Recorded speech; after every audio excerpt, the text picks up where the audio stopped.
considers a famous property of the exponents and essentially says that, if the bases are same on two sides of the equality, then their powers must be equal. However, this property leads to a controversial result: 1 is equal to 0.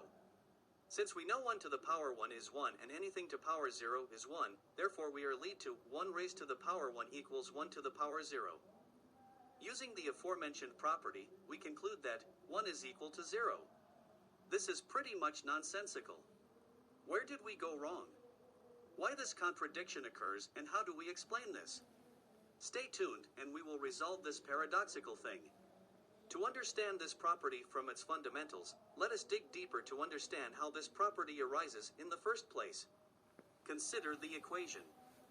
A to the power m equals a to the power n, dividing both sides by a to the power n, and taking logarithm on both sides, we obtain the following equation: m minus n log of a is equal to 0. This means that either m minus n is equal to 0, or log of a is equal to 0. Now we know that log of a is 0 only when a equals 1, in which case it becomes a trivial equation. Because if log of a is 0, then m minus n need not be equal to 0, and therefore m need not be equal to n. However, if log of a is not equal to 0, that is to say, if a is not equal to 1, then we must have m minus n equals 0. From this we obtain, m is equal to n. Therefore we conclude that the property we were talking about only applies in the case when a is not equal to 1.